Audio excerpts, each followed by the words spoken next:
An elderly black man steps quietly into a modern barber shop. His coat is worn, his money folded tight in his hand. 4 chairs sit empty. The receptionist glances up, sneers, and says, "Sorry, we're booked." But the lie is too loud, and someone in the back hears it. The corner of Fulton and Ash had once smelled like motor oil and corner store incense. Theo remembered it well, back when barber shops were cramped, loud, and friendly, in the way only worn-out places could be. Back then, a man could get a cut, argue about baseball, and hear church gossip all in the same hour. Now the air smelled like rosemary lattes and waxed concrete. Theo stepped off the bus a block early, just to walk. Not because he liked the new buildings, glass-fronted, pastel-painted, half-empty despite the high rent, but because he needed to breathe before going in. His knees ached from the morning damp, and the cold pressed through the lining of his coat. He adjusted the collar, covering the tattoo on his neck, and stuffed his hands into his pockets. He didn't blame the new shops, not exactly. Gentrification was just a fancy word for forgetting. What stung was how quickly the forgetting happened. The barber shop stood at the corner, framed in black steel and gold lettering. The Grove, Men's Grooming and Culture. It looked more like a boutique than a place for fades and lineups. Through the spotless windows, he could see leather chairs and glass jars of pomade lined up like museum pieces. One barber was dancing slightly to the beat of music playing low from ceiling speakers. Another leaned back in a chair, scrolling his phone. Theo paused, letting a pair of joggers pass. They didn't see him, or if they did, they didn't look twice. He took a breath and stepped forward. The sidewalk outside was newly paved, still clean. He could see his reflection in the shop window, wool coat, scuffed boots, gray stubble at his jaw. His hands were calloused, his posture a little hunched. But his eyes, those were still sharp, alert in the way combat veterans never quite lost. He opened the door with care, the small bell above barely ringing. Inside, warmth wrapped around him, scented faintly of aftershave and eucalyptus. 4 chairs. Only one customer mid-fade, 2 barbers idle, and behind a sleek front counter, a young woman with bright nails and brows arched high, her eyes already narrowing as she clocked him from head to toe. Theo nodded gently. "Afternoon," he said, voice polite, quiet. "Just looking for a cut." The girl barely looked up from her tablet. Theo waited. Didn't push. Just held the folded $10 bill in his palm like it was something sacred. Something about the way he stood made it clear. He wasn't lost. He wasn't confused. He knew exactly where he was. And he was used to waiting. He just didn't know yet that someone else in that room was about to remember him, and everything was about to change. Theo paused outside the shop's glass facade, the afternoon light glinting off its polished surface. He stared for a moment at the reflection, not to admire himself, but to measure the distance between who he'd been and who he'd become.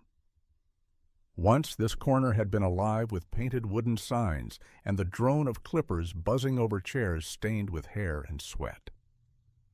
Before we go any further, I have a quick question. Where in the world are you watching from tonight? Now, drop your country in the comments below, and we're always curious to see how far these videos reach. And if you're new here, welcome. Subscribe now and join the order. Now it sat immaculate, the old advertisements replaced by sleek posters of bearded models and bold type proclaiming luxury experiences. He shifted the weight of his coat on his shoulders, feeling its thinness more keenly in the cooled air. The shop's name, The Grove, Men's Grooming and Culture, sealed in gold foil, looked more like a gallery label than an invitation to sit and talk. Theo inhaled, tasting the sharp tang of eucalyptus mixed with commercial-grade cleaner. It reminded him of antiseptic wards in military hospitals, sterile places designed for healing but cold to the touch. Inside, the layout was precise. 4 leather barber chairs set in a neat row, each facing a gleaming mirror framed in matte black. A row of glass jars containing colorful pomades and clippers aligned like exhibits on a shelf. The overhead lights cast a soft glow, erasing any trace of dust or history. Only one chair was in use, a youth with a trendy undercut, headphones on, oblivious to the world. 2 barbers lingered near the back, leaning casually against the counters, their uniforms crisp and unwrinkled. Theo hesitated on the threshold, his boots resting on the plush rug. He tugged at the sleeve of his coat, revealing the edge of the faded tattoo on his neck, the simple outline of a shield with the number 214 etched inside. The mark was inked decades ago, during long nights in a field barracks, under the indifferent glare of floodlights. Here, it felt like a signal flare, begging to be noticed, yet weighted by memories he'd long tried to fold away. He lifted his gaze to the receptionist's desk. The young woman there tapped impatiently at her tablet, her painted nails gliding over the screen. She glanced up, her eyes flicking from his gray-streaked hair down to his polished boots, then away again. Her lips pressed into a thin line. No welcome, no invitation to speak. Just scrutiny. Theo swallowed. He approached the desk with measured steps, each one echoing lightly against the polished floor. His heart beat slow, steady, the same rhythm that had kept him alive in collapsing buildings and silent jungles. Now it felt like a quiet drum in a concert hall where he wasn't meant to play. He stopped, standing just beyond the desk's edge, and folded his hands together, hiding the $10 bill inside his palm. He cleared his throat softly. "Excuse me," he said, voice low but clear. "I'd like a haircut." She paused her tapping, finally looking up. For a moment her expression held something akin to surprise, then narrowed back to indifference. Without a word, she tapped the screen, then leaned back in her chair, head tilted slightly. The unspoken message was clear. He wasn't welcome. Yet despite her dismissive glance, Theo felt a quiet resolve settle in his chest. He would not leave without an answer. From behind her sleek counter, the receptionist, fresh-faced, meticulous, watched Theo as though he were an unwelcome specter. She'd been trained to spot the right customers, those with crisp appointments, designer shoes, and the confidence to spend. In her narrow world, every detail mattered. His gray hair was tidy but unstyled. His coat, though clean, was clearly worn, and the faint tremor in his hands hinted at nerves she assumed were social awkwardness. Her lips pressed together as she tapped his name into her tablet. No existing reservation found. Her fingers hovered, indecisive, before she shot a glance to the stylist leaning nearby. In that quick exchange, an arched brow, a subtle nod, she passed her silent verdict. Then, turning back to Theo, she leaned forward and said, "I'm sorry, sir, but we're fully booked today." She watched his eyes flick to the 4 empty chairs, then back to her. He lifted a hand, the fingers opening slightly, revealing the edge of the folded bill inside. He said, If I wait." His voice cracked, not with emotion, but polite persistence. She pressed her lips tight and shook her head. "We don't accept walk-ins," she replied crisply, as though she were reciting policy. Her tone bore no malice. Rather, it emanated bureaucratic finality. Yet beneath her calm surface, a subtle tension pulsed, an anxiety about the unknown, the unfamiliar, the disturbance of her carefully ordered day. As he turned to leave, she let slip almost under her breath, "Especially not your type." Then she clicked the tablet closed, as if the interaction were already erased from her consciousness. Theo froze, his hand on the door handle, before he slowly pivoted back around. The words hung in the air, small, whispered, but heavy enough to carve silence through the warm hum of clippers and low music. For a heartbeat, the entire shop seemed to hold its breath. The underway haircut paused mid-snip. A strand of hair floated to the floor, spinning in slow motion. Even the buzz of the overhead speakers felt muted, swallowed by the sudden stillness. Theo's face remained composed, the practiced calm of a man who'd faced far greater storms. Yet his eyes, dark and steady, held a glint of something unreadable. Hurt, yes, but also a quiet strength. He nodded once gently, then released the door with the same measured dignity he'd shown on his way in. As the door swung shut behind him, the receptionist exhaled sharply. A sound of relief, or perhaps guilt. She returned to her tablet, as though nothing had happened. But in the recess of her mind, a tiny crack had formed in her certainty. And somewhere in the back of the shop, a whisper began. "Did you hear what she said?" Across the threshold, Theo stepped back into the bright street. He lifted his chin, smoothed his coat, and walked on, unbowed, carrying the weight of a man accustomed to scars that went much deeper than skin. Theo stepped back through the doorway, leaving the barber shop's sanctum of polished chrome and sterile light behind him. Outside, the summer sun felt sharp against his skin, as if reminding him of the day's indignity. He paused on the threshold, fingertips brushing the cool metal handle that had just been slammed in his face, figuratively at least. The weight of the receptionist's words pressed against his chest. "We don't do walk-ins, especially not your type." He inhaled, filling his lungs with exhaust and roasting pavement, then exhaled slowly through pursed lips. In that breath he tasted frustration, yet it was tempered by a grudging acceptance. He'd learned long ago that bitterness was a luxury he couldn't afford. Still, as he tucked his hands back into his pockets and began to walk, his shoulders sagged under the burden of unspoken wounds. Each footstep echoed against the sidewalk, a quiet percussion marking his retreat. A bus rumbled past, stirring up dust and the distant smell of hot brakes. Theo paused, watching its reflection glide across the shop's windows one more time. 4 empty chairs that could have been his refuge for an hour, stared back at him, silent witnesses to the prejudice he'd just endured. He shifted his coat to cover the tattoo at his nape. The stark black line of 214th Recon curled beneath his collar. That mark had earned him nods of respect in far-flung countries and broken towns.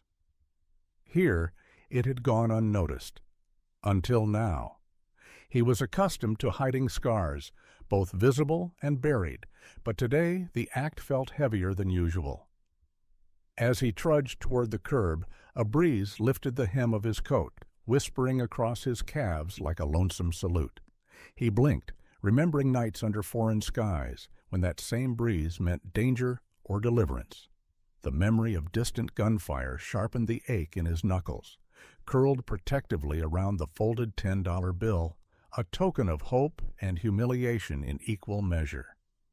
He pressed on, each step measured, deliberate. He passed storefronts with names he didn't recognize, and drivers who didn't see him. Their indifference stung more than the receptionist's scorn. At least her prejudice had felt personal, an affront that he could name. This broader invisibility felt like erosion of his very existence. A flash of movement caught his eye. The barber shop's window again, half-block behind him. He paused, turning to watch the faces inside. The stylist leaned out, a faint frown knitting his brows as if troubled by something he'd glimpsed but couldn't place. The music still played low, but its rhythm seemed discordant now, like a song whose meaning had shifted. Theo straightened, squared his shoulders, and began walking again, away from the door that had been slammed on him and toward whatever might come next. He didn't know who would notice the tattoo or who would remember the name 214th Recon, but he felt certain that this journey was far from over. Behind him, the shop returned to its hum of business as usual. But for Theo, the day had tilted on its axis. Only one question remained. Who among these strangers would break the silence? Theo's stride slowed as he rounded the corner, the weight of disappointment heavy on his chest. He navigated a narrow alley lined with potted ferns and painted murals, vibrant scenes of community life in days gone by.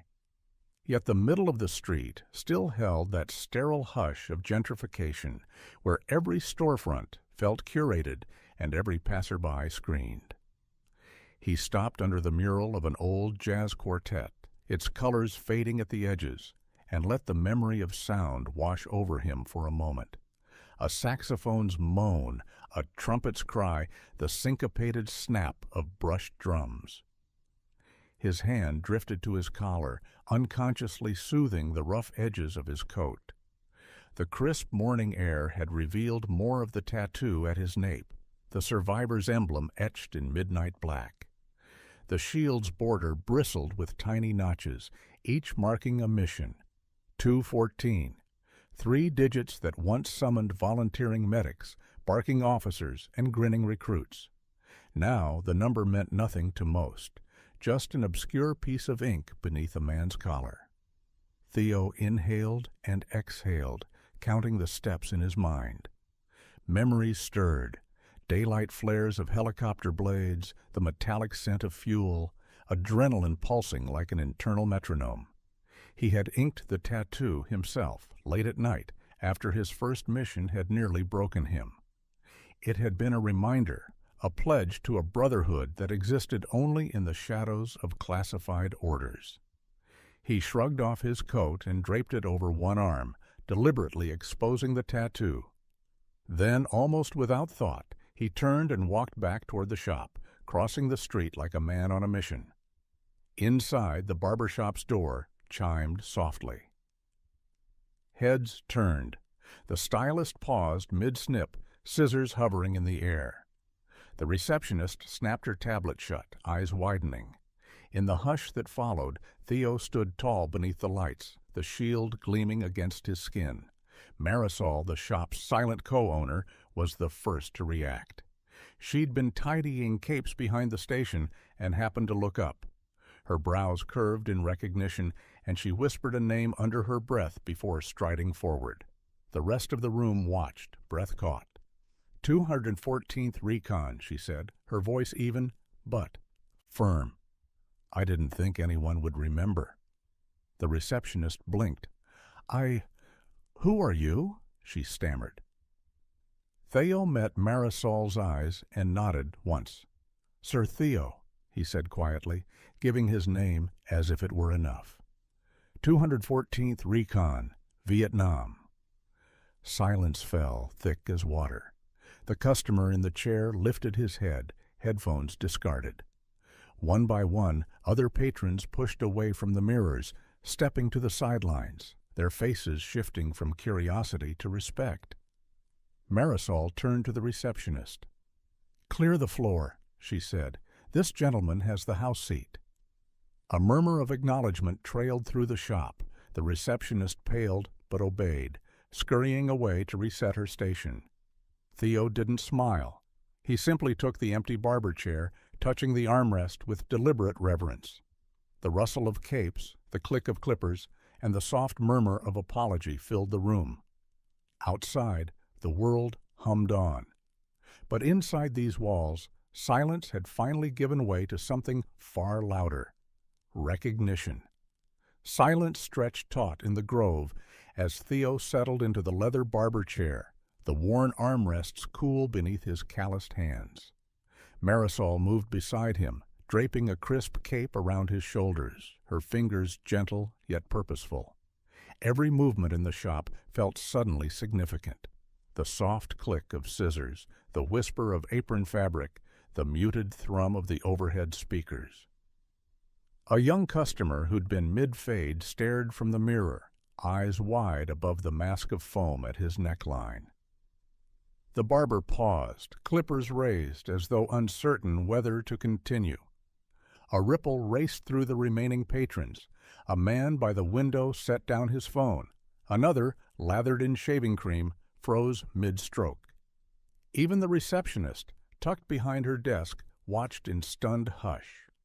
Marisol spoke again, her voice calm but resonant.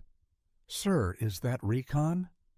She nodded toward Theo's exposed tattoo, where the shield and the numbers gleamed under the warm lights. All breaths seemed to catch at once. Theo inclined his head, muscles at ease now that his story was no longer hidden. 214th Recon, he confirmed quietly. Vietnam, 1969. The words sank into the room like stones into water, widening circles of respect. Marisol's eyes glistened, remembrance shining through. She turned to the stylists clustered at the back, her tone both a command and a benediction. "Clear this station. Every chair. This man earned the best seat in the house." Clippers powered down in unison, echoing like dropped rifles in a memorial. Marisol guided Theo's chin gently, revealing the arc of a faded scar that traced along his jaw, another remnant of a mission left unspoken. Patrons shifted, stepping aside to create proximity rather than distance. In that new configuration, the room felt like a sacred hall rather than a commercial space. One of the barbers, a tall man with a chiseled fade, picked up a fresh pair of shears and approached with reverence.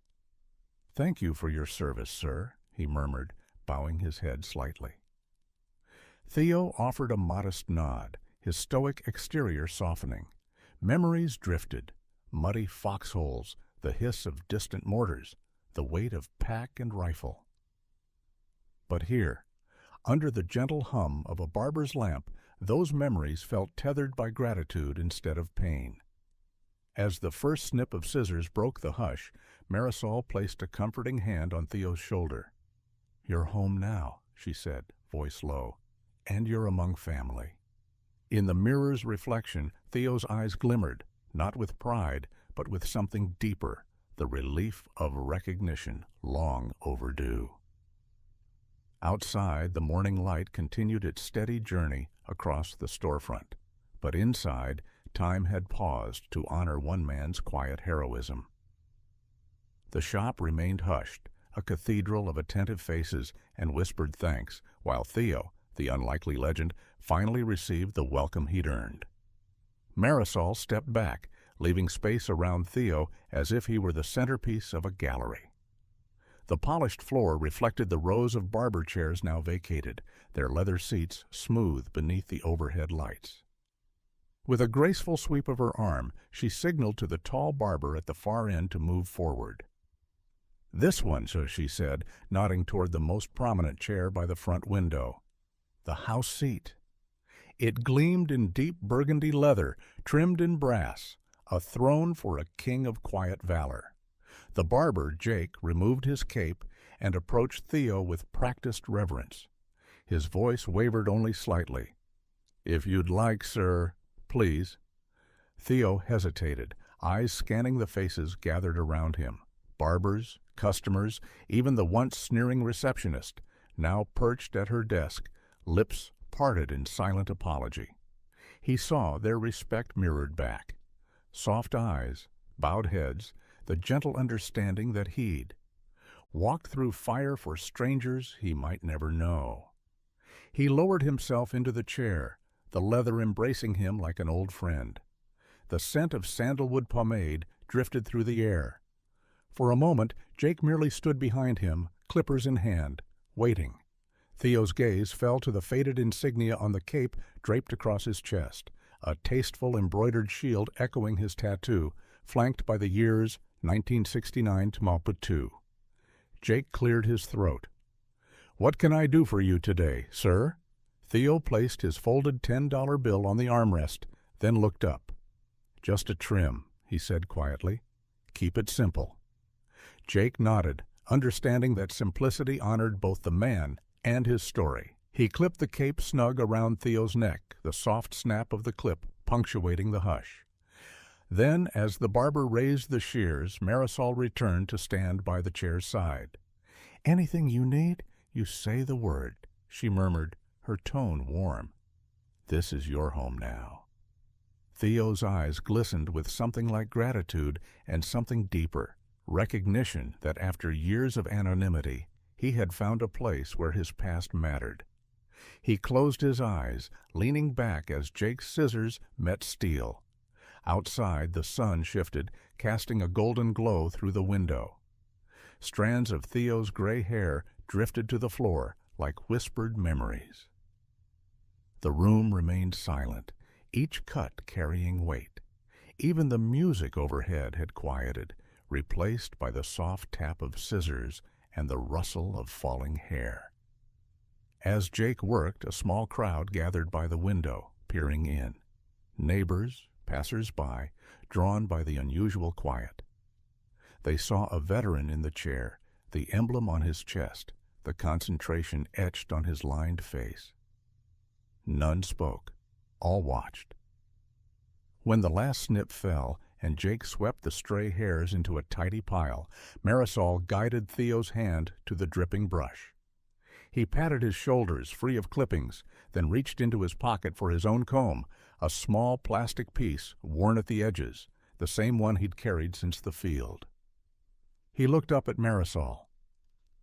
"Thank you," he said, voice steady. She offered him a small mirror. Theo examined the transformation. Neat sides, a dignified outline, every line of his face hopeful under the shop's glow. He straightened, settled back, and nodded. "It's perfect," he said softly. Marisol smiled, a rare, radiant curve. She glanced around the room. "All in a day's work," she said, though everyone knew it was more than that. It was redemption, respect, and a promise that some chairs are reserved for legends.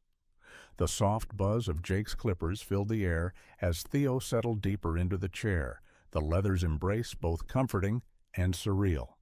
Strand by strand, gray hair fell to the floor, each one a whispered fragment of years gone by. Around him, the shop's atmosphere shifted. The polished wood and chrome no longer felt distant, but alive, charged with stories waiting to be told.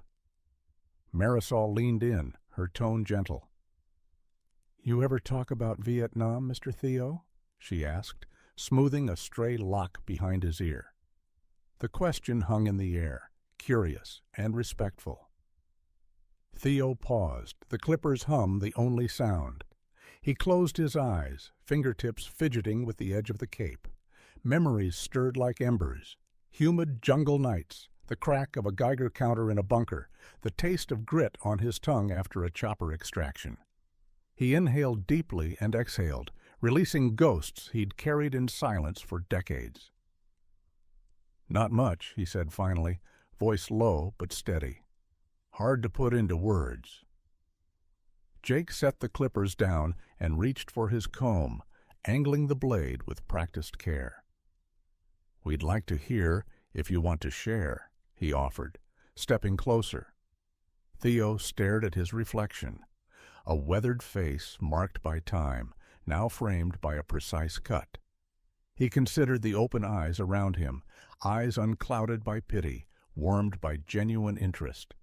The room felt safe, as though each person present had pledged their ears to his story. "When I was 20, he began, pausing as the comb glided through damp strands. "They sent us into areas no one outside our unit knew about. We'd pull guys out who'd been missing for weeks, sometimes months. Some were MIA, some were POWs. I lost friends every mission." His jaw tightened at the memory of the blast that scarred his face, the moment his world narrowed to pain and purpose. Marisol's hand hovered, stilling the breeze of the clippers. "You saved lives," she said softly. "Did they ever thank you?" Theo's shoulders lifted in a small shrug. "Not then. We weren't supposed to leave witnesses." He paused, searching for the right words. It was just what we did. A hush settled as Jake returned the clippers to his holster, stepping back. The faint rattle of falling hair seemed distant now, like rain on a tin roof. Customers leaned forward in their seats, some craning at the mirrors, others gathering near the doorway, all drawn by the gravity of Theo's confession. Marisol brushed away a lock of hair from Theo's forehead. "Thank you for telling us," she said, sincerity in every syllable. "Your service, your sacrifices, they matter." Theo nodded, emotion flickering in his eyes before he blinked it away. "I worried they'd forget," he admitted, voice barely above a whisper. Jake picked up a spray bottle and misted Theo's hair, the fine droplets catching the light like morning dew. "We won't," he vowed. "This shop, this chair, it's proof we remember." Theo allowed himself a small smile, the first real one of the afternoon. Around him, the clippers remained silent, replaced by a deeper, unspoken solidarity. In that moment, amidst the falling hair and the unhurried confessions, Theo found himself unburdened, not because the past had changed, but because at last it had been honored. When Jake finally swept away the last stray hairs, Theo reached into his pocket and withdrew the folded $10 bill, its creases sharp from years of being carried like a talisman. He laid it gently on the armrest, a quiet offering of thanks and payment.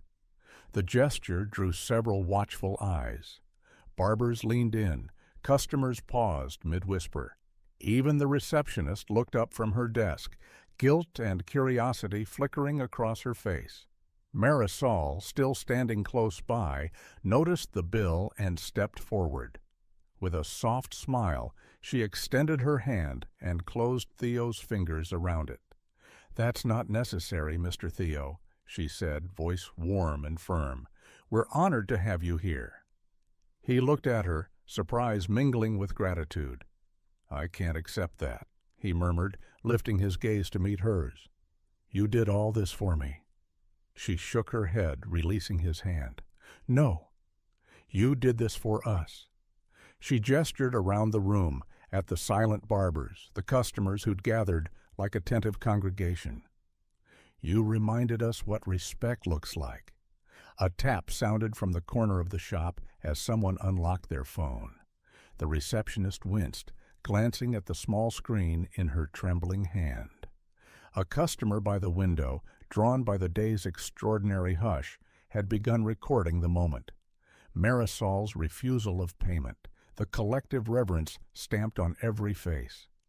The video's perspective caught the warm glow of the lamp above Theo, highlighting the lines of his battle-worn face and the crest of his tattoo. Theo exhaled softly, a laugh in his chest that felt decades overdue. "Well, if you won't take it." He reached instead for the spray bottle at Jake's station, misting his hair one last time. "Then let me at least say thank you properly." He stood, smoothing the front of his coat, and looked around at the circle he'd inadvertently formed. "You all have my gratitude," he said, voice strong. "And to you, ma'am," he nodded to Marisol, "my deepest thanks." Marisol's smile grew brighter, and from somewhere behind her, Jake picked up a fresh towel and draped it gently across Theo's shoulders. The shop felt snug around him now, like a home reawakened.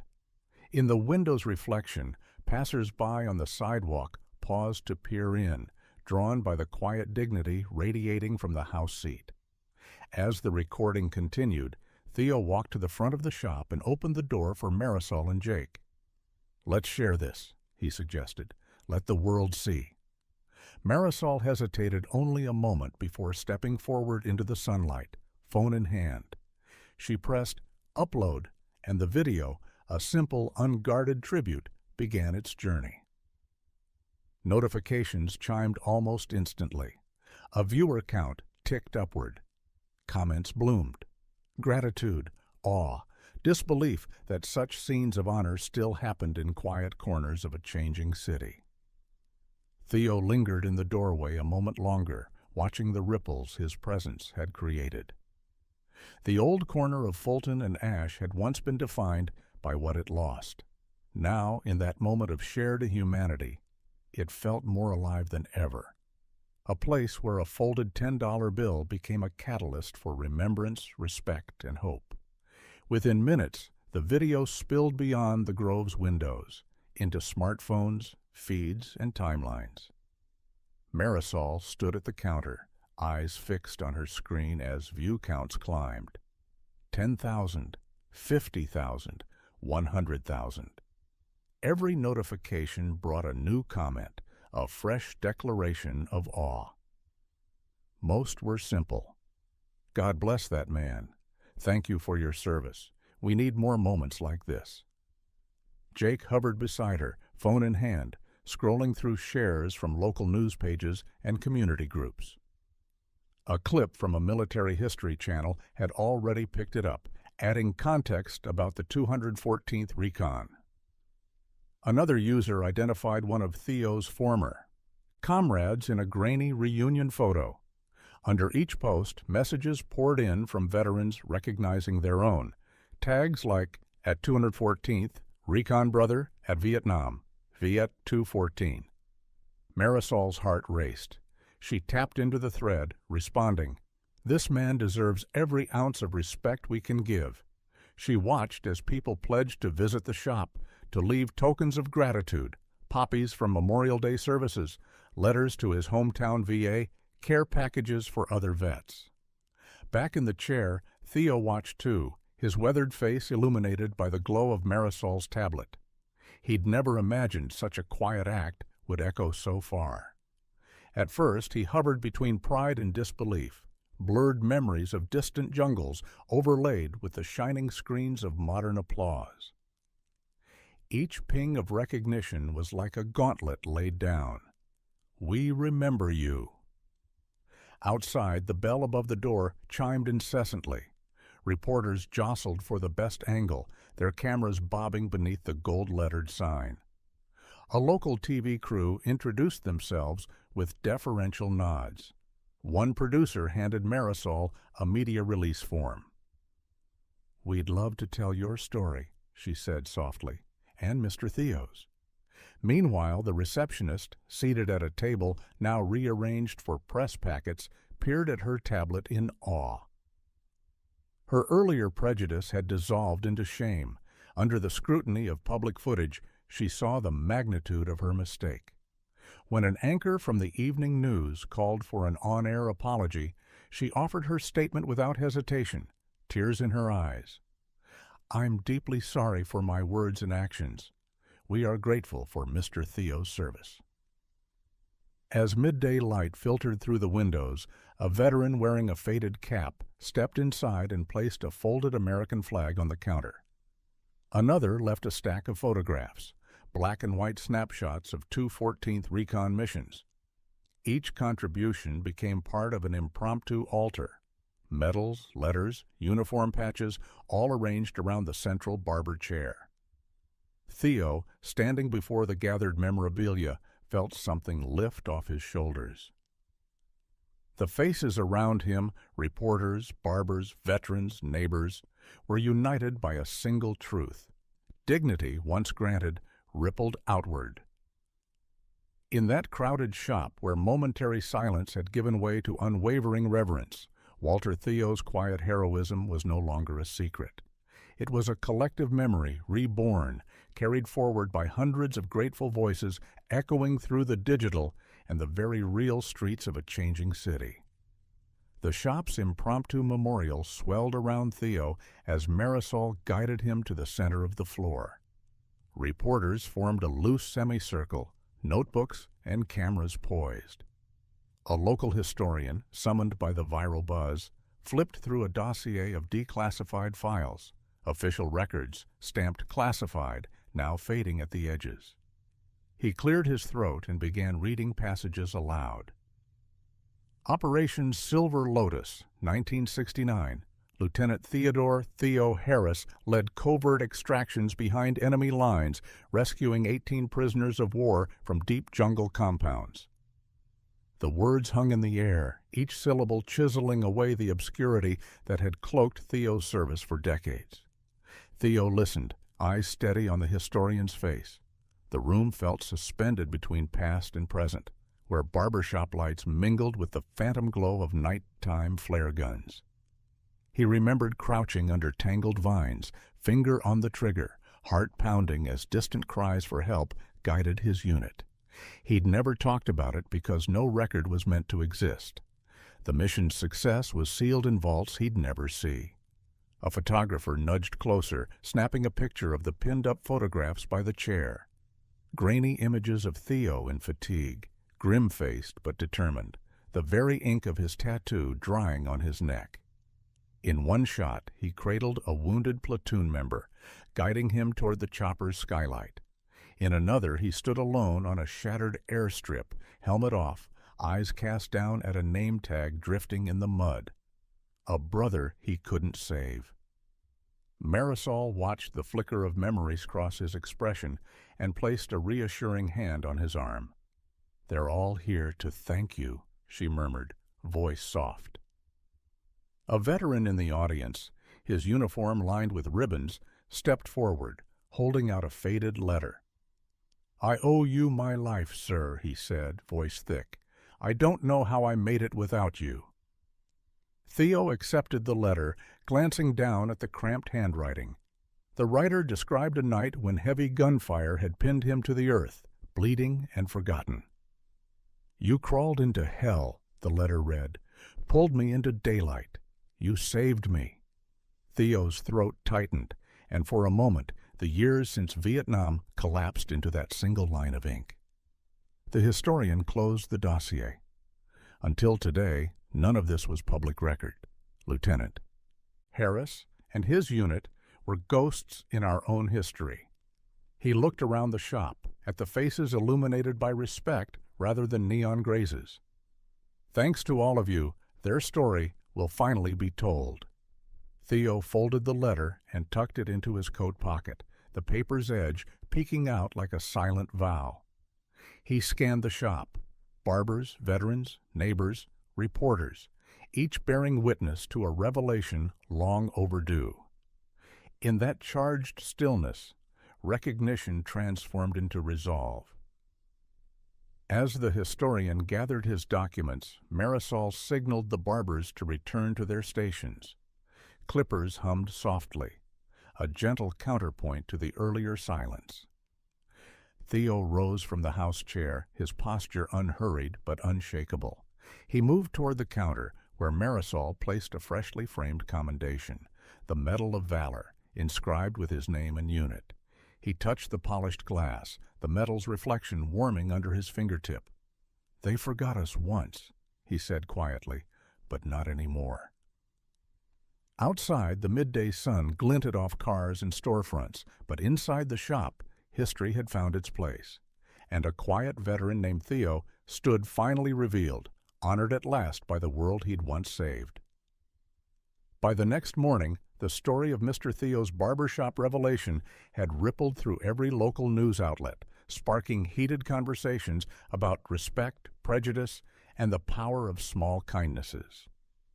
Marisol unlocked the Grove's doors to a line of veterans seeking their tribute haircut, each one greeted with nods, patches, and quiet salutes.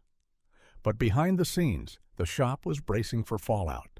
The receptionist who had sneered at Mr. Theo's folded $10 bill found her own moment of reckoning. Within hours of the video going viral, her social feeds were flooded with screenshots of her whispered slur, especially "not your type," tagged with outraged captions. Calls poured into the shop's corporate office, demanding her removal. The next afternoon, she received a terse termination letter slid beneath her apartment door. "Violation of company policy concerning discrimination, effective immediately." She stood in her empty cubicle, hands trembling around her discarded tablet, the hum of an unfilled barber's chair echoing in her ears. The pride she'd once taken in her polished appearance felt hollow now. The cheap desk felt vast and unforgiving. Somewhere in the distance, the barbershop bell chimed as another veteran walked in, welcomed by hands that knew gratitude rather than disdain. City Hall couldn't ignore the public uproar either. By day 3, the mayor, flanked by city council members and media cameras, stepped to the podium in the courthouse plaza to issue an official apology. His silhouette was stark against the granite steps, his voice rehearsed but earnest. "Mr. Theodore Harris," he began, using Theo's given name for the first time in public. "On behalf of our city, I apologize for the indignity you suffered. Our community is built on honor, inclusion, and respect for those who have served. We failed you. Let this be a lesson. Prejudice has no place here." He announced a new initiative: free haircuts for veterans at city-sponsored events and a partnership with local barbershops to offer discounted services year-round. Cameras zoomed in on his solemn face as he pinned a commemorative lapel ribbon, red, white, and blue, to his jacket, a symbolic gesture meant to seal the promise. Back at the Grove, Marisol watched the mayor's speech on the shop's big-screen TV, a proud smile softening her features. She turned to Jake, who was draping a fresh cape on another vet. "We did the right thing," she said quietly. Jake nodded, clipping deftly around the veteran's ears. "He sure deserved it," he replied, voice low. Outside, the neighborhood felt different. Mornings began with the clip-clop of veterans' boots rather than designer heels. Storefronts displayed veterans' welcome decals beside their logos. Even the mural around the corner had been updated to honor local service members, Theo's name among them, painted in bold strokes beside the 214th Recon Shield. Theo himself arrived that afternoon, leaning lightly on his cane. Marisol greeted him at the door, offering her arm. As they walked through the chair-lined rows, now full of gratitude instead of gloss, Theo paused before the receptionist's empty desk. He placed a single poppy on the polished counter and nodded. No words were needed. In the embrace of that transformed space, justice had found its due course. And for Mr. Theo, the echoes of accountability rang louder than any clippers could ever sound. The morning light slanted through the Grove's windows, illuminating a new shrine rising behind the house seat. On the wall, ribbons and patches formed a tapestry of service. The first. Infantry's crossed rifles, the airborne wings of the 82nd, and now, front and center, the 214th Recon Shield embroidered in thread of gold. Underneath, Marisol had fastened silver nameplates, one for each veteran who'd sat in Theo's chair since the video went viral. Barbers moved with tender precision, their hands steady, as they offered morning trims to veterans who'd lined up for the first Sunday service. A hushed reverence fell over the shop as each man and woman took their turn in the house seat. Some brought folded uniforms, others laid down medals on the counter. A few posted snapshots of comrades lost. With every cut, the shop's air filled with low murmurs of gratitude rather than small talk. Theo arrived just as the clock struck 10:30, his appointed hour. He pushed through the door, cane in hand, his shoulders straight, and his gaze steady. A chorus of "Good morning, sir," rose around him. He paused at the threshold, taking in the wall of remembrance, the framed commendations, the rows of waiting chairs now adorned with veteran caps. Marisol stepped forward, her voice soft but clear. "Welcome back, Mr. Theo." She led him through the line of barbers, each pausing to salute him before returning to their station. When they reached the house seat, she offered her arm. Theo accepted, lowering himself into the burgundy leather as if re-entering hallowed ground. Jake knelt beside him to secure the bib, his respect as palpable as the morning light pouring in. "Today it's yours," he said. "No charge, no ceremony, just our way." He brushed a stray gray hair from Theo's temple, then reached for the clippers. In the stillness that followed, Theo closed his eyes and listened. The whisper of scissors, the soft scrape of comb on blade, the hushed sighs of veterans who'd found a moment of peace.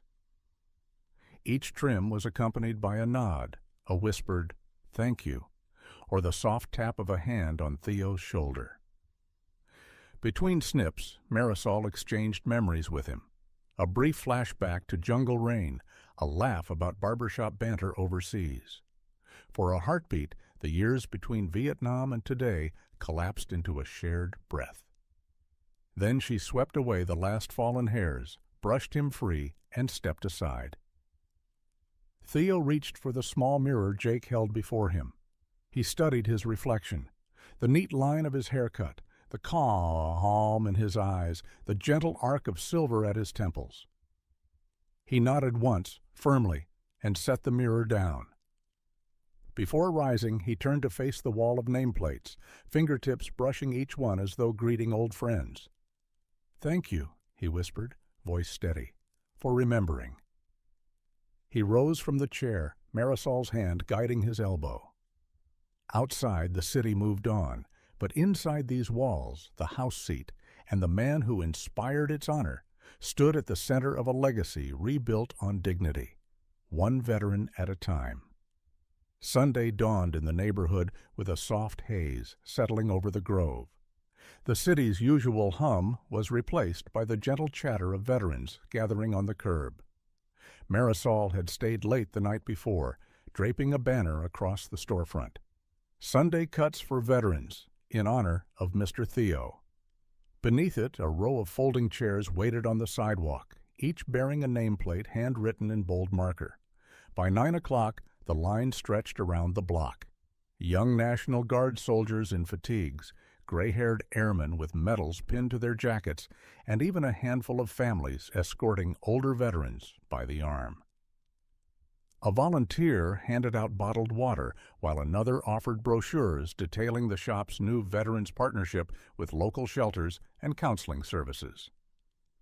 The air smelled of fresh coffee from the neighboring cafe, mixed with the faint tang of aftershave drifting through the open door. Inside, the shop had transformed. Marisol and Jake stood behind the counter, their crisp uniforms replaced by simple tees embroidered with the 214th Recon Shield and Sunday Cuts logo. 3 additional chairs sat ready, each surrounded by gleaming tools and fresh capes. The usual playlist of hip-hop fades had been swapped for a soft blues guitar, a tribute to the quiet strength of men and women who'd faced far greater storms. At precisely 10, Marisol stepped forward on a makeshift podium of wooden crates. Her voice carried over the gathering crowd. "Thank you all for coming. Today, and every Sunday henceforth, this chair, this whole shop, is yours. No appointments, no fees, only respect." Applause rippled through the line, a low wave of gratitude. The first veteran escorted himself to the house seat, a retired Marine whose service had taken him to 3 different continents. As Jake trimmed his hair, Marisol moved among the chairs, greeting each newcomer with a handshake or a salute, memorizing names and backstories. One by one, oil-stained union workers, firefighters, and nurses, many with military backgrounds, crossed the threshold, welcomed by a barber's nod and the knowledge that their sacrifice mattered. Outside, neighbors stopped to watch, some taking photos to share on community boards, but the focus remained on the men and women in the chairs. Conversations flowed, a corporal's recollection of boot camp, a medic's account of emergency tents in a hurricane's aftermath. Laughter punctuated solemn nods of recognition. When a young soldier hesitated at the glass door, uncertain, Theo himself appeared at the entrance, leaning on his cane, cap in hand. His presence stilled the crowd. Marisol waved him forward. "It's your turn, Mr. Theo," she said, voice warm. Theo entered slowly, scanning the shop that had become a living tribute to his story. He chose a different chair this week, a spot near the window where the morning sun spilled in like a spotlight. As the barber swept his cape around Theo's shoulders, the room grew quiet in respectful anticipation. Jake approached, scissors poised. But before the first cut, Theo looked around and raised a hand. "Thank you," he said simply, "for every Sunday you make here a place to remember." He closed his eyes as the barber's shears met hair, each snip echoing through the shop like a heartbeat. Outside, the sun climbed higher, illuminating faces lined with age and hope. Inside, in the company of fellow veterans, Theo felt something he hadn't in decades. Home. Sunday cuts had become more than a gesture. They were a promise etched into every bristle of every barber's brush, a rhythm of gratitude that would carry on week after week. The very next morning, Theo stepped away from the Grove and back onto Fulton Street, the pavement still warm from the sun. The storefronts here had once meant little to him, just backdrops to hurried errands or late-night walks home after double shifts. Now, each step carried the weight of recent recognition, a quiet pride he hadn't felt in decades. He navigated past the bakery where he used to buy day-old rolls, inhaling the faint sweetness of yeast and sugar that mingled with the city's dust. Two children skidded on their bikes near the curb. Their helmets bobbed as they shot glances his way. When they caught sight of the 214th Recon tattoo peeking above his collar, they slowed, offering shy nods before speeding off, wheels humming on asphalt. Theo paused at the corner cafe, the scent of espresso drifting into the street. Inside, a barista, her arm inked with colorful florals, spotted him through the glass. She slipped off her headset and waved. "Mr. T," she called, her voice bright in the early hour. He smiled at the nickname, a small, unexpected pleasure, and tipped an imaginary hat without entering. Passing under the mural that once felt like a relic of a bygone neighborhood, Theo studied the painted faces of jazz musicians and market scenes. Now the mural seemed infused with new life, as if their smiles acknowledged his return. He straightened his coat and reached into his pocket, fingering the smooth curve of the Medal of Valor pin he'd tucked inside. A gentle breeze lifted loose hairs at his temples. He let it carry away any lingering hesitations. Around him, the street thrummed with purpose. A delivery truck backing into a loading dock, a cyclist weaving through a gap in traffic, neighbors greeting one another in passing. Yet amid the everyday hustle, people paused when he passed, vendors straightened, shopkeepers nodded, and tourists swiveled their phones for a second look at the quietly famous veteran strolling by. At the bus stop where he'd once waited, Theo lingered and sat on the familiar bench. He folded his hands in his lap, watching a steady stream of cars and buses. Memories surfaced.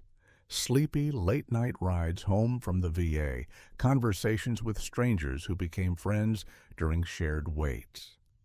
Now, as commuters glanced up at him, some offered respectful smiles, others a brief salute. He nodded back, a silent thank you that rippled outward through the city's pulse.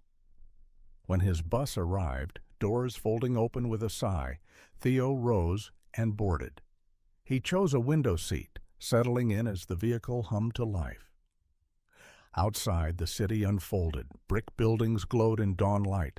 Graffiti tags nodded to hidden subcultures, and the distant skyline loomed like a promise of possibility. Theo rested his head against the cool glass and closed his eyes. He felt the gentle sway of motion beneath him, a reminder that life, like the bus, moves forward whether we are ready or not. But today, for the first time in a long while, he welcomed that journey. As the bus veered toward his stop, Theo lifted his gaze. The street ahead was no longer a backdrop of memories forgotten.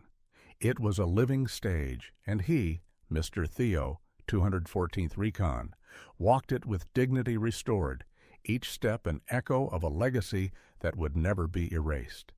Heat pressed against Theo's brow, sweat beading along the sting of his scar as he dropped low into the dense undergrowth. The jungle around him crackled with unseen dangers.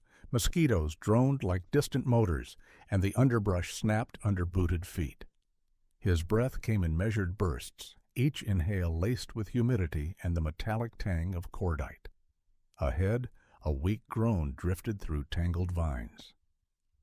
Theo slid forward, rifle at the ready, and found Private Sanchez crumpled against a fallen log, dark blood soaking his uniform.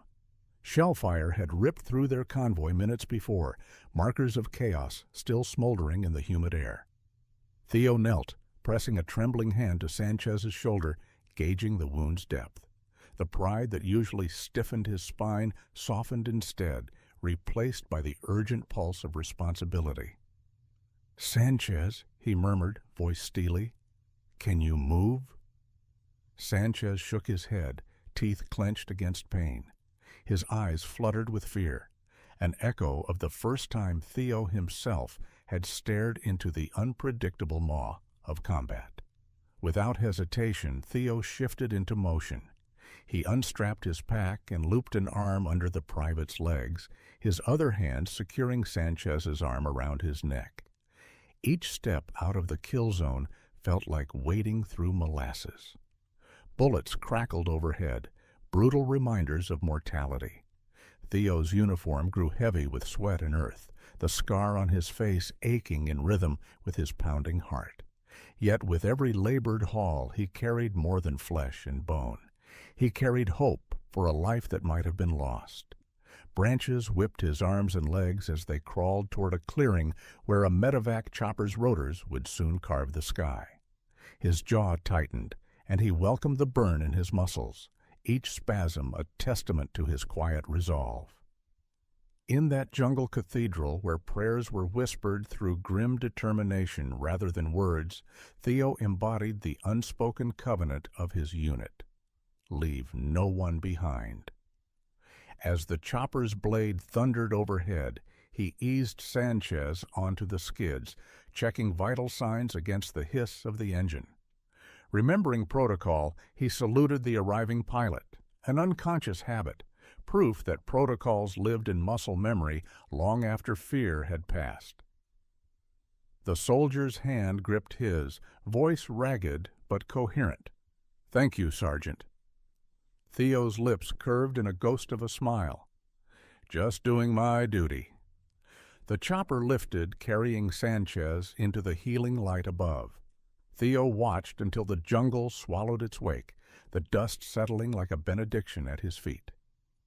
He stood alone amid the aftermath, broken trees, spent shells, and the lingering scent of survival. In the present-day hush of the grove, that same relief flickered in his eyes as Marisol brushed a stray hair from his temple. The memory of uprooting a life from chaos had etched itself into every line of his face, carried forward by the man who never spoke of heroism, yet embodied it with every silent act of courage. And now, decades later, his sacrifice resonated in a shop transformed. Not by bombs or bullets, but by the simple power of recognition. In that quiet barber chair, Theo's past and present merged, each one honoring the hero who never sought a spotlight, but whose legacy illuminated every room he entered. Morning light filtered through the grove's front window as the bell chimed softly, announcing the day's first visitor.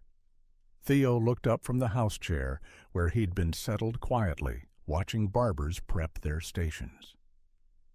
The newcomer moved with a careful gait, hands clasped around something wrapped in brown paper, eyes bright yet hesitant.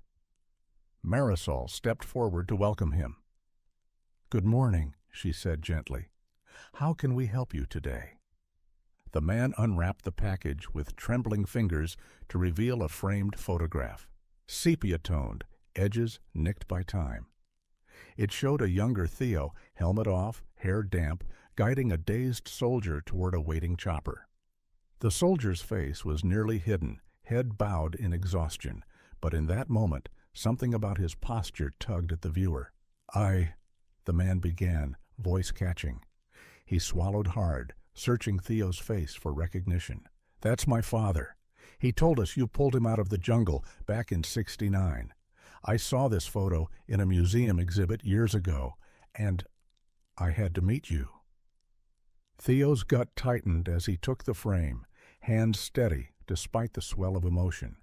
He studied the image, remembered the heat, the distant thump of rotors, the startled weight of a stranger's gratitude as he hoisted him to safety. He nodded slowly. "I remember him," Theo said, voice low, but clear. "Sergeant Davis. He wouldn't let me leave without saying he owed me his life." The man's eyes glistened. He reached out, touching the glass as though bridging past and present. "He survived only because of you," he whispered. "He talked about you until the day he died, calling you his guardian. I grew up hearing your name."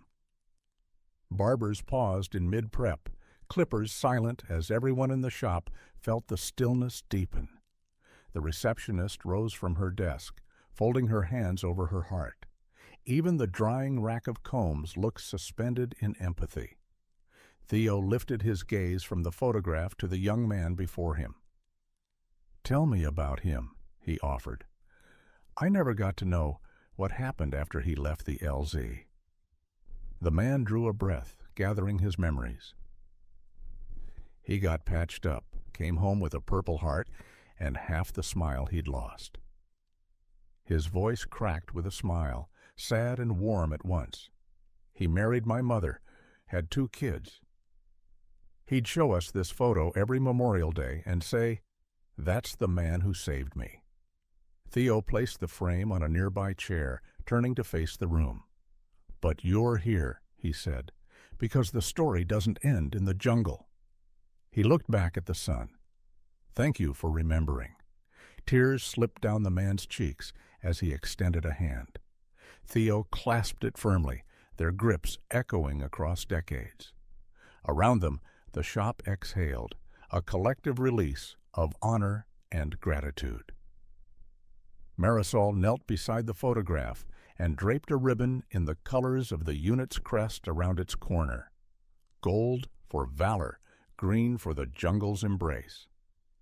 "Now your father's story will live here too," she said, voice gentle. Theo stood, placing a hand on the frame, his eyes bright with remembered purpose. In that quiet barber shop, once a place of strangers, one man's past had found new life in a grateful son's eyes. And in that simple exchange, a name once whispered in the undergrowth was spoken aloud, remembered at last. That evening, as twilight painted the storefront in muted lavender, Marisol stepped outside carrying a small wooden bench. Its backrest bore a simple engraving, in honor of Sergeant Theodore Harris, 214th Recon. She placed it against the shop's exterior wall, just beneath the glowing sign and the mural's edge. The spot overlooked the corner where Theo had first paused outside, years before his story caught fire. Jake joined her, securing the bench to the pavement with discreet bolts. Together they stood back and surveyed their work. The bench's polished grain captured the last slant of daylight, warm and inviting, a public invitation to sit, remember, and reflect. The first to notice was an elderly woman strolling by with her terrier. She stopped, reading the inscription aloud in a soft voice, "Sergeant Theodore Harris." She closed her eyes for a moment, as though recalling a distant echo. Gently, she lowered herself onto the bench, patting the planks as if greeting an old friend. Her dog settled obediently at her feet, and together they watched the shop's illuminated windows, where silhouettes of barbers and veterans mingled in shared camaraderie. Next came a group of teenagers, skateboards under arm, drawn by the mural's vibrant jazz musicians. One of them nudged his friend. "Check this out," he said, touching the bench's dedication. They paused their banter, reading silently before spinning their boards in thoughtful circles, nodding in unspoken respect before gliding on. Across the street, a young couple emerged from a coffee shop. They spotted the bench and crossed the road, curious. The man traced the carving with a fingertip, while the woman pulled her phone from her pocket, snapping a photo, evidence of how stories could carve themselves into city life. They stepped aside to let a passing bicycle courier check the inscription for himself, and he too lingered, his shoulders straightening as he read. Inside, Theo finished his haircut, the shop's chatter and laughter blending like a comforting hum. When Jake slipped the cape from around his shoulders, Theo glanced at his watch, then at the window. He caught sight of the wooden bench gleaming in the streetlight's glow. Marisol approached his chair, her eyes soft. "We placed something outside for you," she said. Theo rose, the cool evening air brushing his neck where the tattoo lay. He leaned lightly on his cane and stepped through the door, barbers and veterans falling silent in tribute as he passed. Outside, he paused before the bench, hands sliding over the smooth wood. He traced his name with quiet pride. A breeze stirred, carrying the faint echo of a jungle wind he knew so well. In that moment, the bench felt more than a memorial. It was a promise that no act of courage would ever be forgotten. Theo settled onto the bench, cane resting by his side. Around him, the neighborhood pulsed with life, but here, time slowed. He closed his eyes and inhaled the steady rhythm of the city, honored, remembered, at peace. A year had passed, and Sunday at the Grove began, as always, veterans gathering on the curb, the morning sun painting long shadows across the sidewalk. But at exactly noon, the shop fell into ritual silence. Inside, Marisol stood behind the front desk, hand hovering over the appointment book. The barbers, clippers stilled in their leather holsters, formed a line beside the empty house seat. Customers, some in uniform, some in civilian clothes, paused mid-conversation, heads bowed. Even the old jazz mural outside seemed to hush in recognition. Theo entered quietly, his cane tapping a steady rhythm on the floor. He moved through the silent congregation, each footstep echoing like a heartbeat. As he approached the house seat, Marisol met his gaze and nodded. He inclined his head in response and settled into the chair with a slow grace, the leather cool beneath his palms. For 30 seconds, time itself seemed to hold its breath. Theo closed his eyes, memories of distant jungles and roaring helicopters surfacing in tandem with the ticking clock on the wall. In that shared pause, he felt the weight of countless soldiers left behind on foreign soil, each life honored in the sanctuary of this barber shop. Marisol stepped forward to drape the familiar cape around Theo's shoulders, but said nothing. Jake, standing behind her, produced a single folded poppy from his pocket and placed it on the corner of the counter, a small crimson punctuation to the silence. When the final second of stillness passed, Marisol lifted her hand in a slow, formal gesture, and the clip of a single cape falling to the floor snapped the spell. Clippers hummed back to life, chairs shifted, and conversations resumed in hushed tones. A barber offered Theo his seat with reverent efficiency, inviting him back into the living rhythm of the shop.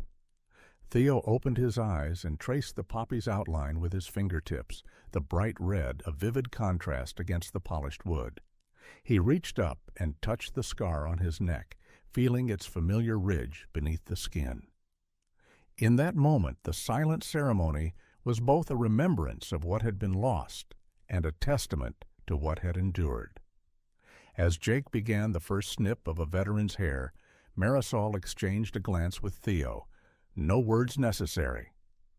Outside, the afternoon light draped the storefront in warmth, and neighbors passed by with respectful nods. Inside, the Grove had once again honored its promise, to be a place where silence spoke louder than any words, and where every veteran, living or fallen, was remembered in the echo of a single moment. Theo sat in the house seat, the morning sun streaming through the front window and casting bands of light across his freshly trimmed hair.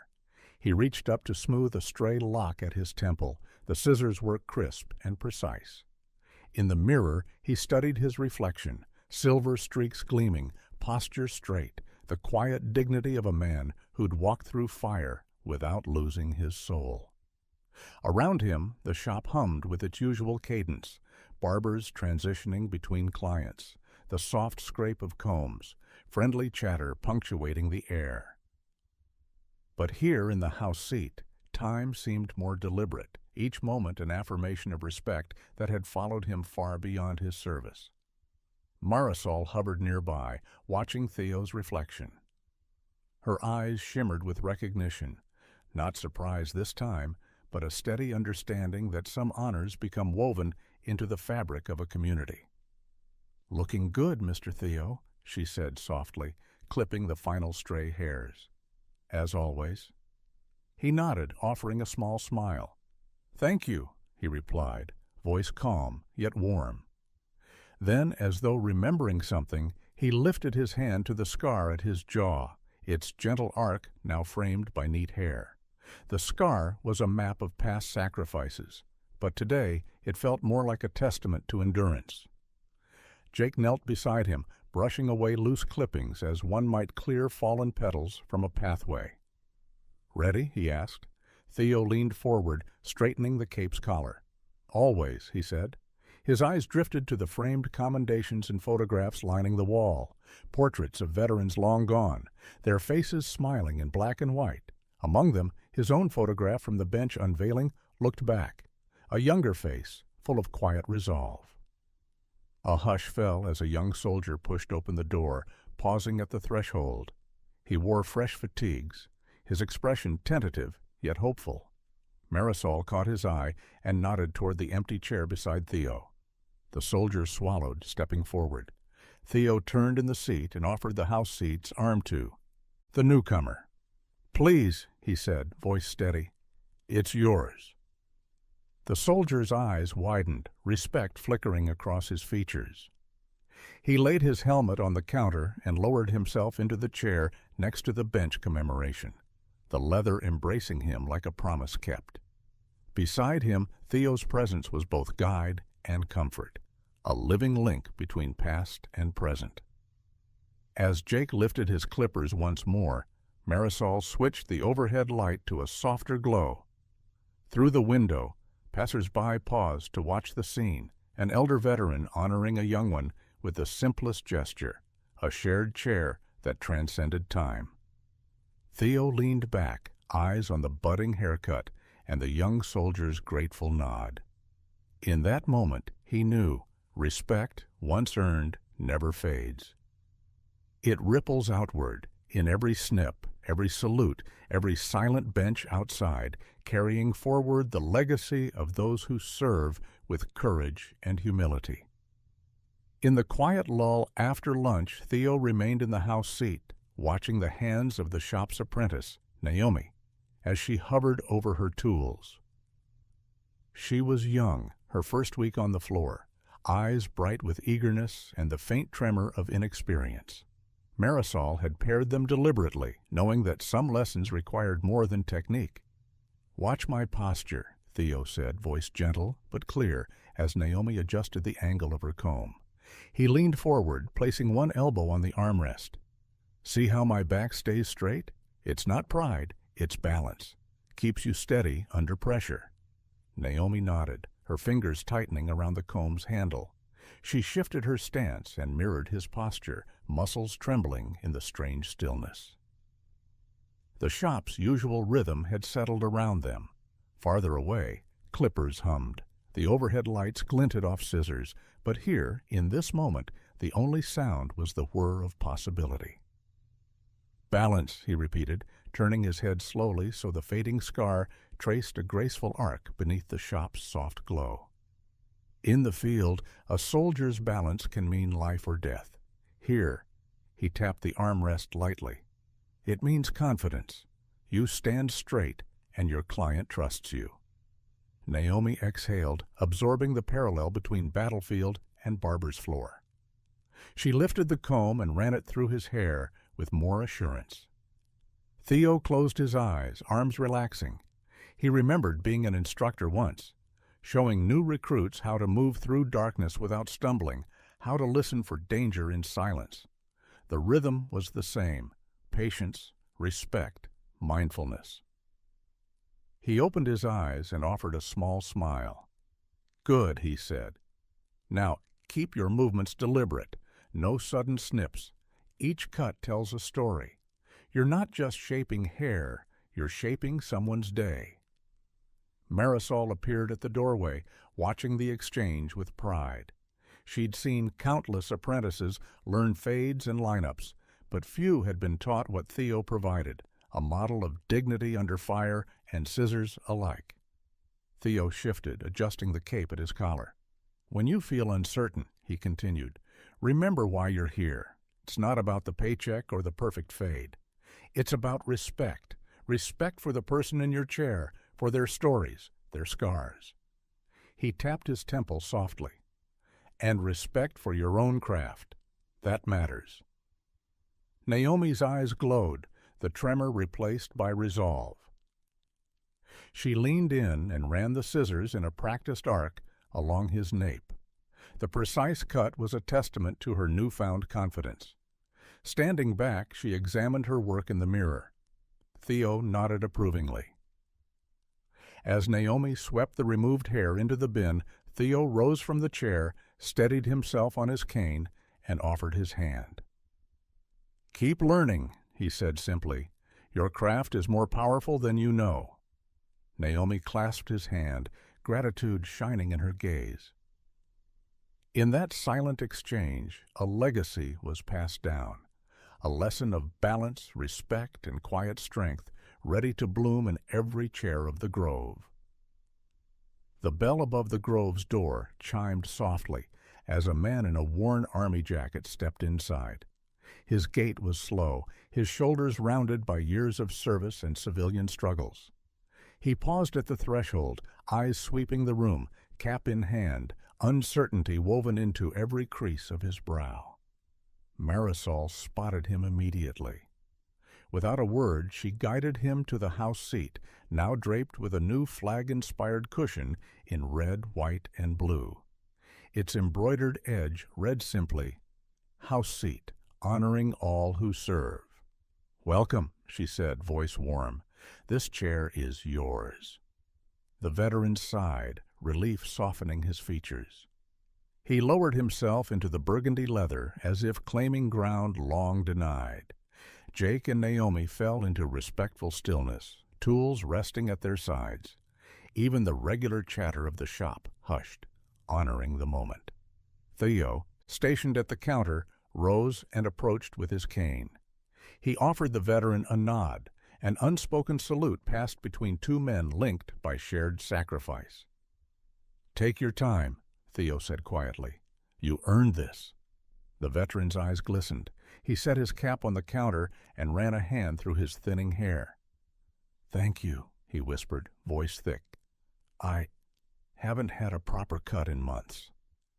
Naomi draped a cape around his shoulders, adjusting it gently. "We'll make it right," she assured him. She glanced at Theo, whose presence continued to anchor the shop's spirit.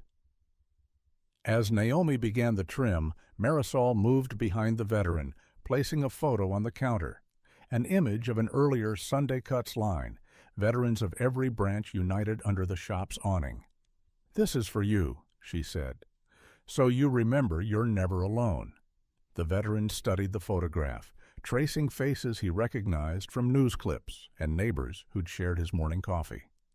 "It's beautiful," he said, voice catching. Outside, afternoon light painted the windows gold. Inside, the clippers resumed their gentle hum, a soundtrack of service repaid. Every precise snip was a reminder.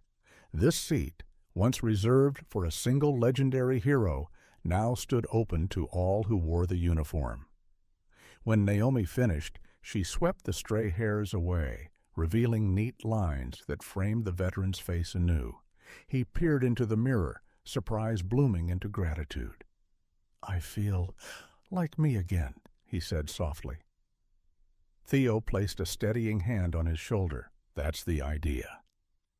As the veteran rose, Marisol offered him a small token, a lapel pin shaped like the 214th Recon Shield. "For remembrance," she said. He pinned it to his jacket with care, sealing a pact of respect and solidarity. Then, steadying himself on his feet, he gave a firm nod. "Thank you," he repeated, this time with the certainty of a man who'd found his place at last. The house seat stood ready behind him, its cushion bright and inviting for the next hero in need of honor. In that moment, the Grove's promise was fulfilled again, to keep its doors and its heart always open. Years had trickled past since the day Theo's story burst into the sunlight, but the Grove still carried the echo of that first hushed moment. This morning, the shop awoke under a crisp spring sky. Through the windows, Marisol surveyed a transformation more profound than polished floors or branded capes. The heart of the place now lived in the house seat, its legacy woven into every corner. A fresh portrait of Theo, metal gleaming at his chest, eyes steady with quiet resolve, hung above the burgundy leather chair. Beneath it, a brass plaque read, Sergeant Theodore Harris, 214th Recon, first to sit, first to lead. The image captured the moment Marisol first saluted him on the courthouse steps, forever linking his past valor with the shop's promise of honor. Inside, the morning ritual unfolded seamlessly. Jake tested clippers at his station. Naomi arranged capes. The new receptionist, chosen for her warmth and respect, smiled at each veteran as she checked them in, offering a crisp, "The chair's ready," that carried more weight than simple hospitality. A young Marine, neatly pressed uniform under civilian clothes, stepped in clutching a faded photo of a foxhole scene. The receptionist met him by name, guided him forward, and at the chair he paused, eyes drawn to Theo's portrait. His breath trembled for a moment before he sank into the leather, tilting his head to rest against the headrest. Marisol moved beside him, adjusting the cape with gentle precision. "Thank you for coming," she said. "This is your chair now." The Marine's gaze lifted to the portrait again, as though seeking permission from the man who had come before. Then, as the first clip of scissors rose, he closed his eyes and exhaled, trusting that the legacy seated him not only in leather, but in the gratitude of every veteran who'd taken this place before. Across the shop, a line of visitors paused by the wall of memories, photos, letters, medals, and patches, spanning decades and branches of service. Each item pointed back to Theo's initial act of recognition, the seed from which this living archive had grown. Children of veterans traced names with small fingers. An elderly nurse left a handful of service ribbons. A volunteer laid a single white rose before the chair, as if at an altar. When the haircut finished, the Marine stood, shoulders squared, hair neatly trimmed. He nodded to Marisol and then, almost imperceptibly, raised his hand in salute, an old soldier's gesture, crisp and true. Marisol returned it, a quiet mirror of respect. As the Marine exited, Naomi swept stray hairs into the bin. Jake reset his station, and the receptionist offered the next veteran a gentle smile. Above them, Theo's portrait watched over all with a steady gaze. In that final scene, haircut complete, salute exchanged, chair awaiting the next story. The Grove fulfilled its promise, a place where recognition never ends, and every veteran, seated or standing, is met with the first salute of honor.